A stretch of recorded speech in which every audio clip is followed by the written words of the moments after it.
In India, unfortunately, it is a little bit of a wild, wild west. Scooters are catching on fire. Batteries are exploding. That should never be the scenario that we imagine India electrification to be.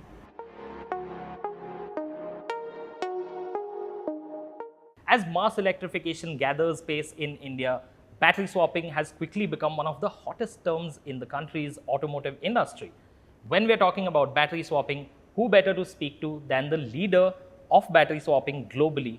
We have with us today the CEO of Gogoro, Mr. Horace Luke. Welcome to News9 Live, Horace. Thank you so much for having us here. So, Horace, let me, right off the bat, start off with the battery swapping policy, which has been drafted in India, and there's been a lot of talk about it, about what needs to go in. There's been a clear focus on interoperability as well. So, just want to understand from you, what are your views on interoperability? Do you see that as an enabler, or do you see some challenges associated over there? What is your view on the battery swapping policy draft that we've got here? Great. Well, I think first of all, it's great to see the Indian government really paying attention to electrification and how that is possible through battery swapping. When it comes to interoperability, I think it is true that we need an open, more embracing policy to ensure there's going to be the interest of the people when it comes to safety, when it comes to usability, and just overall when they invest in a vehicle, the ability to actually go everywhere, anywhere to swap. Now, however, I think that the technology itself, there's a lot of people building batteries and saying, oh, I can swap, I can do all these things. But the fact of the matter is that it takes a lot of investment to really build up batteries that are durable and safe enough for people to swap millions of times. But I think the translation of interoperability, we need to be very careful so that we have safety in mind, we have flexibility in mind, as well as we have innovation and consumer interest in mind. Right. Do you see, when we talk about interoperability, a lot of people believe it is standardization of batteries, standardization of battery packs, which is the way forward. But do you see that stifling innovation, and does that also pose a threat in terms of safety risks? I think Taiwan has taken a really good approach to the problem. They standardize not the form factor, not the connector, not the volumetric weight of the battery, but what they standardized was a level of safety that ensures the public is going to be able to have an apartment building on top and in the parking lot have a swapping station, right? That's an essential part of electrification. How do you make batteries safe? How do you make stations safe and raise the water level for everybody so that when they participate in battery swapping and they're offering to consumer is not just a price performance issue, but really it's a safety, durability, and just overall usability issue. But interoperability is not saying, hey, this is it, this form factor, this connector, because that would stifle innovation. What kind of discussions have you had with the authorities in India with regards to battery swapping? Could you give us an insight into what your inputs have been in terms of where the policy needs to head and what an ideal battery swapping policy needs to look like? I believe a lot in de facto standard. I don't necessarily believe in the policy saying this form factor, this connector, and use this only, because you don't know where technology is going to go.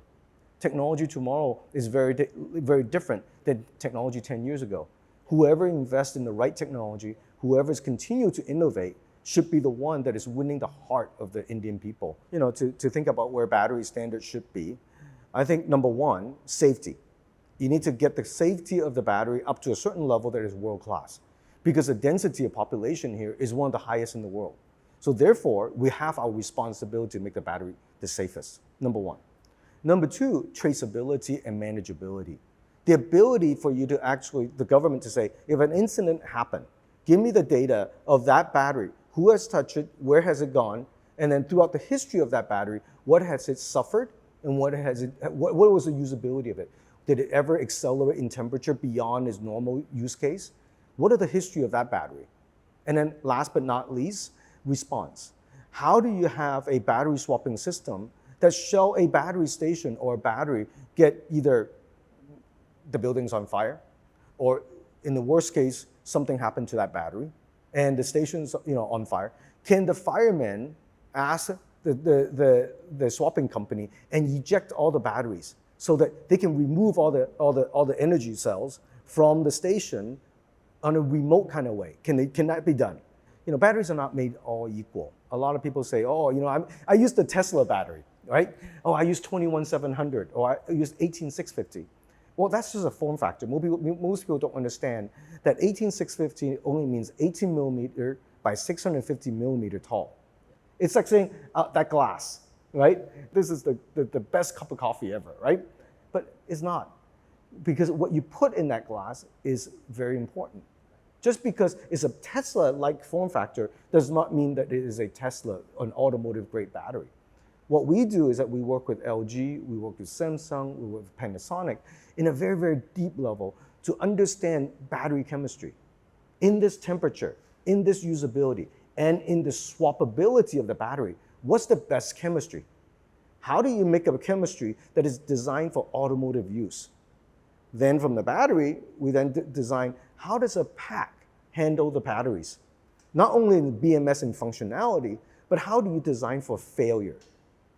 It is inevitable 1 in a billion battery will catch on fire. It is, when you're dealing with chemistry, that just happens. But when that catch on fire, what is your safety countermeasure? What are those precautionary design that you put in that shall that happen, there is no fire. It doesn't become a bomb. It is so great to see the Indian government put such great policies in place to eliminate and to reduce carbon emission. Because with leadership like that, the country will electrify. But we have to electrify in a controlled manner. It is not the Wild Wild West. And I think what we're seeing today in India, unfortunately, is that it is a little bit of a Wild Wild West. If you can get hold of a battery cell, you can build a battery pack. And if you can build a battery pack, all you have to do is certify the first time that golden sample, and nobody's really watching you over the time of manufacturing. So what happens is that the scooters are catching on fire. Batteries are exploding while your kids and your wife and yourself is sleeping next to it while it's charging at home. That should never be the scenario that we imagine India electrification to be. Right. So what do you think needs to change there? Because I was just about to come to this topic about the fire incidents that have happened, and I have left a dent in the image of the EV industry in India. So what do you think are the measures that need to be put in place now? Because we do have tests, we have stringent tests, we have the AIS 156, which is a pretty tough test for batteries. So what do you think needs to be put in place to ensure that these incidents do not happen again? Because it looks like it's not, these are not isolated incidents. We've seen multiple such incidents over the last few months. Yeah, I can honestly say that 156 as a testing, both draft 1 and draft 2, it's a good start. But it is a very small subset of what Gogoro provides, or tests that I require my team to do, to make sure to ensure my battery is the safest they can be. So I just mentioned about 10 tons of crush. Can a battery sustain 10 tons of crush? Is that in the test? The answer is no. Can a battery sustain one battery cell within, our battery has 96 cells within. When one of the cell explode, can it contain that energy so that the entire pack is not exploding? The answer is no. Today, we're in Germany, we're in Korea, we're in Japan, we're in Indonesia, as well as we're in China. And very soon, we'll be in India. We're the only system that is in all these countries passing all the regulations that are in the country. So I take all of those standards, put them together, and then add my crazy standards that says I can sleep at night knowing my batteries are safe. And I force our engineers to design to those standards. And so there's going to be a lot more that we're going to be working with the government on to increase the amount of safety standards that I think is mandatory for people getting into this business. So today there are over 200, electric two-wheeler OEMs, right, out in the market. Great majority of them just buying parts on a catalog, bolting it together, not testing, and then shipping to a consumer. That's got to go away. We cannot have that, because that damages the safety and the awareness of electrification of the general public. What we need to do is add to that safety standard, make it a level so that everybody's playing on that level. And that level might be high, it might be painful, but let's not take the easy way out. I'm really going to pay a lot of attention and a lot of energy to really partner with the Indian government to roll out a set of standards in safety that is absolutely going to be something that we're all proud of, instead of trying to be, something that we're going to have to rescue, right? Having batteries, they're now at a station in a corner of a parking lot is much safer than if you're in a building, not knowing what floor, what charger, who's charging a battery, and then you're sleeping one eye open, making sure that the fire alarm doesn't go off. That's not electrification. Battery swapping is not just, solving for electrification, but for convenience sake, but also for safety's sake. Sharing our safety standard and then the testing that we go through is the first thing we should do. Being aware that not all energy cell is made equal.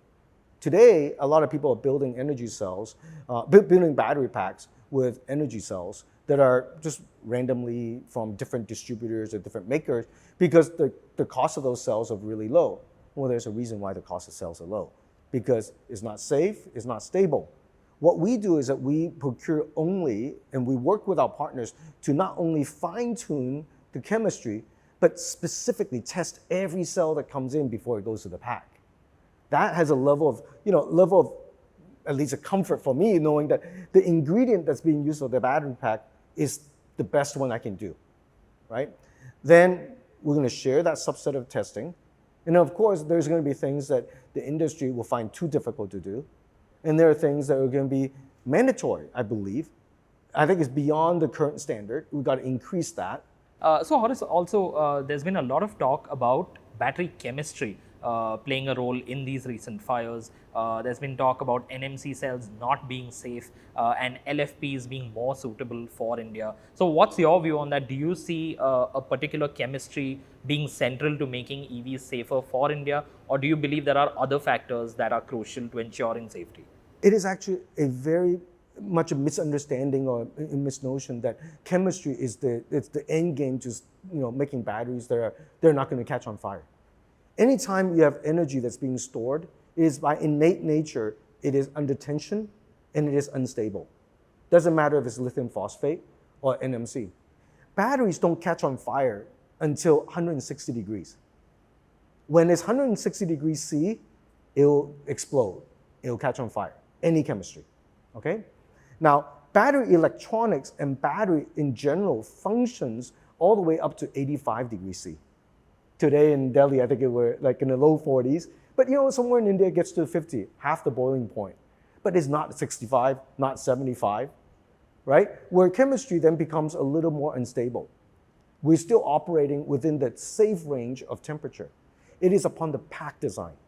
Are we doing a right design in the pack so that when that energy releases in an unpredictable way, are we controlling it? Can we stop that energy cell from propagating from one to the next one, or one to the 6 surrounding ones, or in the case of LFP, they're pouches or prismatic. Pouches and prismatic is like when you go to a library and you have a whole bunch of books, right? They're all stacked up against each other. They swell, right? First off, they swell. They continue. When they swell, they put pressure on the other cell. And then at the same time, when they swell, you talk about this entire surface being heated against the next surface. So when it goes, it goes. Right. Lithium phosphate is no more stable than NMC.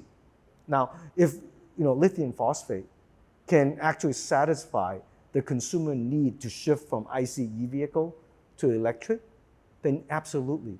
But unfortunately, lithium phosphate is at its theoretical maximum density.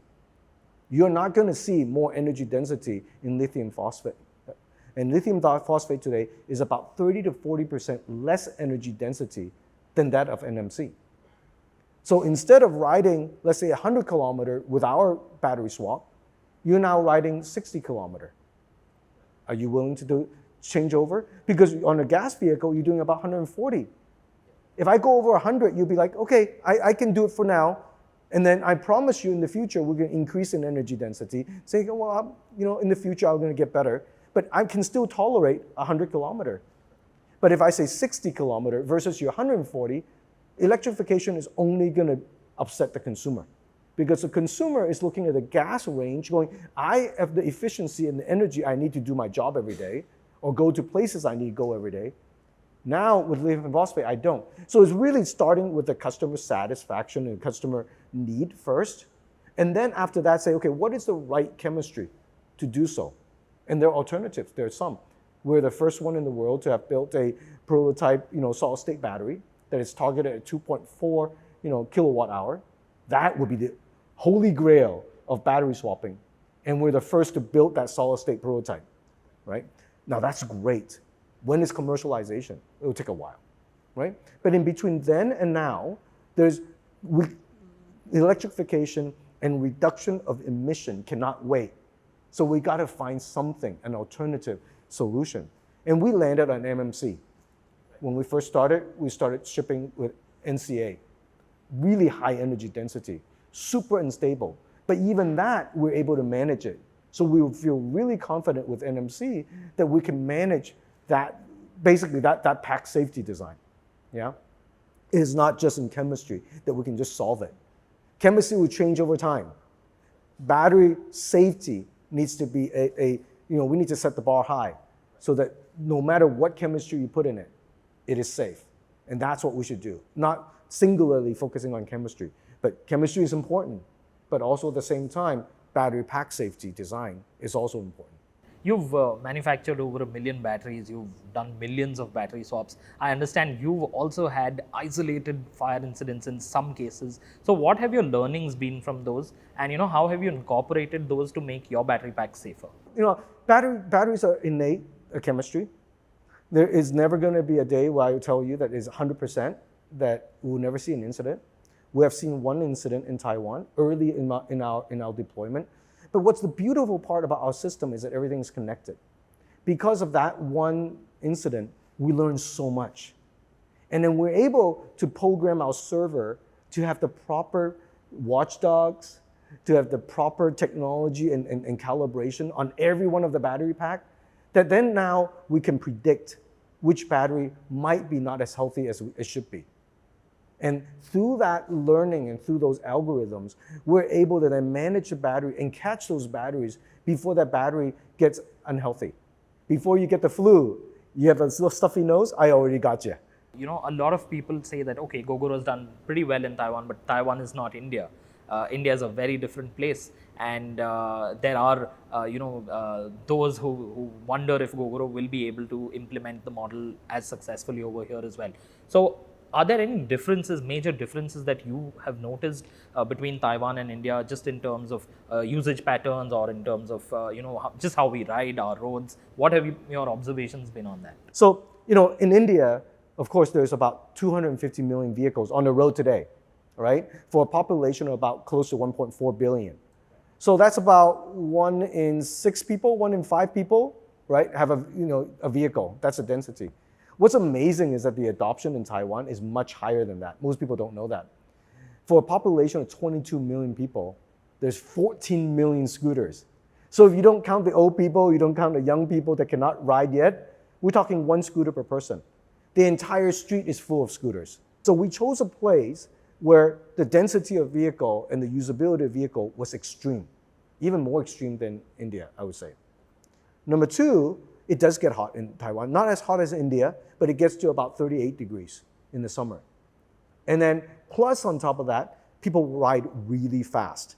Our vehicles can go up to 100 kilometers an hour, and people do food delivery, load it up and ride to 80, 90 kilometers an hour. Batteries get hot. So we are in Taiwan, we're able to take all of that and stress test our system, only to the point now we feel so comfortable coming into a climate like India.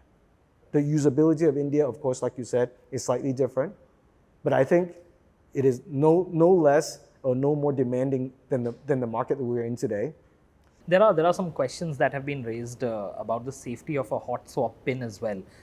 When we talk about connectors, some believe a wired connector is safer because a hot swap pin presents the potential of an arcing incident. So what do you have to say about that? Our battery is designed to be IPX7. That means you can throw it into a swimming pool and the battery still works. Now, when I say it works, doesn't mean it's discharging. The battery, upon only authentication that has properly connected to either the charger or that is connected to the vehicle, does it actually discharge? There is no arcing. When there's arcing, something is not designed right. Our battery has a positive terminal, a negative terminal, and every communication to the battery is wireless. So you can actually, it can withstand any kind of junk on the road. It doesn't matter if it's dirt, doesn't matter if it's mud, doesn't matter if it's any kind of debris that go into the connector or into near the battery. Our connector is designed to fire at 100 amp outbound and also be able to communicate without data pins. Isn't the rapid advancement in technology, battery technology, somewhat a little bit of a threat to battery swapping? Because one of the biggest plus points of swapping is that it saves you time. You don't need to wait. You just go and you swap your battery and you're done. But now we're seeing fast charging, extreme fast charging. We have firms that are claiming, our batteries will charge in 10 minutes. So, how do you see this progressing going forward? If battery swapping becomes a little obsolete going forward once fast charging really picks up and times come down sharply? That's a great question. No fast charging will ever get to 6 seconds. That is how fast we can swap a battery. No fast charging can ever get there. Now, with fast charging, of course, there are batteries being in development, right, that can take that kind of energy that fast, right? We're talking about 5 minutes, 8 minutes. But 5 minutes and 8 minutes in this heat is still too much. Now, that said, that's only the battery side. But if you know much about charger, you can pretty much price charger per kilogram. The faster the charger, the more power the charger, the more expensive the charger. There's no way around it, okay? And the copper needs to be bigger, right? The electronics needs to be more expensive because now you have to have a lot more safety design into the charger, okay? So now take that and put it into the vehicle. Then the vehicle is really designed on that sense for recreational vehicle with extreme brands. If you think about KTM, or you think about Ducatis, maybe they can afford that because people that buy those vehicles don't care about cost, okay? And they are out in the countryside and they're plugging in 8 minutes. To them, they needed that rest anyway. Great. Inner city, this is where the beauty of our charging cabinet works. The swapping cabinet is industrial grade. The chargers are upgradable. Instead of you having to buy that charger or buying that battery, you don't have to do that anymore. Gogoro takes care of that because we upgrade the cabinets to now charge those new batteries in the future faster to provide that usability in a shared economy model where you're not owning your own charger, you're not only owning your own electronics for safety, but those electronics are being shared with 1,000 people that are also using that station. No matter how fast, everybody goes to work about the same time. Everybody gets off work about the same time. Can you imagine the amount of 200 million vehicles getting off work and plugging into the wall? The energy demand on the grid is going to be unsolvable. Then you go to, how do you time it? Can you only charge at 1 o'clock in the afternoon to 2 o'clock in the afternoon, while he can only charge 2 o'clock to 3 o'clock, and he can only charge 3 o'clock to 4 o'clock? If you have an even plate number, he has an odd plate number. That would be chaos. The Indian people don't do that. Yeah. And so quick charging, not only is it a cost problem, but it's also a manageability and the grid availability problem in the future. Horace, can you tell us a little bit about your India rollout plans? When are you planning to roll out your batteries over here? And what is the number that you're looking at in terms of the batteries that you want to introduce, the number of stations that you want to set up? We started, having batteries and stations here now, actually onshore in India. Most people don't know. Yeah, it's being tested. And we're going to take a more pragmatic way in rolling out. Even though I have 1 million batteries back in Taiwan, our manufacturing line is ready and capable of producing as many batteries as we need. But at the same time, India is a very complex and complicated culture and usability and environment. So we're going to roll out probably in Delhi, NCR area in a very pragmatic way first, really kind of gauging. And I'm a person that although we did a really fast growth in Taiwan, but if you look at the first 2 years, it was really a slow growth. Only upon do we know the technology is relevant and working, do we want to offer it to the masses. You won't see me saying, you'll probably see us lighting something up by the end of this year, early next year in the Delhi area. We are excited, to work with, Dr. Manjal and the rest of the team to finalize the product. We're getting ready to do, closer to the end of the year, a launch. Where will India figure among all global markets for Gogoro? I think India is a priority for Gogoro. It is one of the most important market, especially with the current petroleum, price. The cost of ownership on an ICE vehicle or, CNG vehicle is too high. And if battery swapping can come in and help, it instantly becomes a gigantic market. Our factories, our technology and manufacturing is designed to scale. A good example is that our battery factory has 46 robots, no people in it. Just several people just with clipboards to make sure things are okay and making sure the machines are operating fine. But this is what I call lights off manufacturing. So I put an energy cell on one side, it tests all the energy cells, it builds the module, it builds the pack, and out comes a battery pack that is onto an AGV and the AGV drives it off. That's how automatically it is, right? Why did I do that? For two reasons. Number one, because the robot don't get tired. The robot doesn't go drinking the night before. The robot doesn't go fight with the family and then go to work and get upset. So predictability and quality is the only way we can get to predictive safety.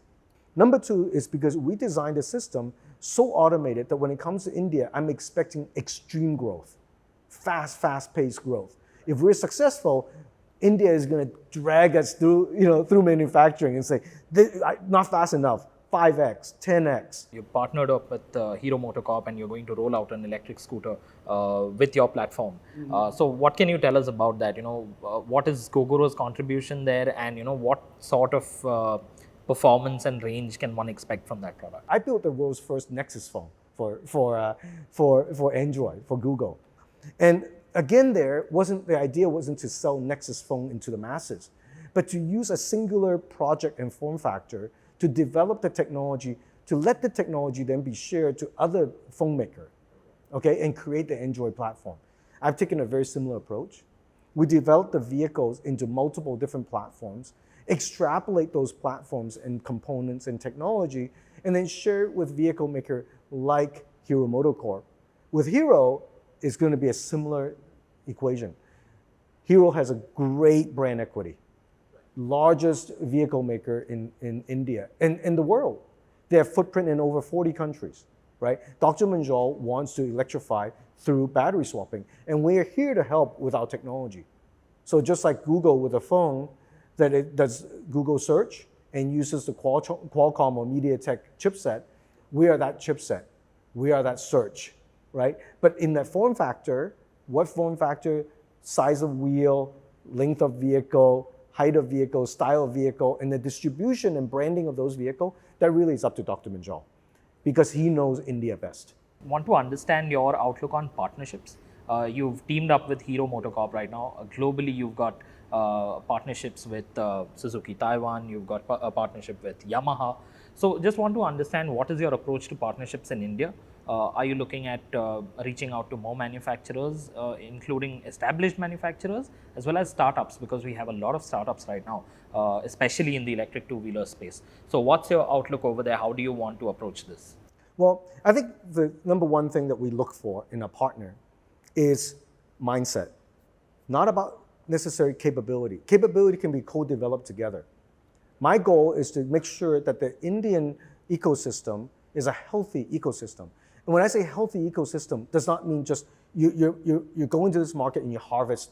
That's not what it's about. It's about going to this market and co-developing ideas and technology so it's best suited for this market, so that now that idea and technology uses battery swapping, which happens to be something that we offer. So think of it as a judo move, right? Not necessarily just go in and just say, oh, commercialize. So we're looking for partners to have the right mindset.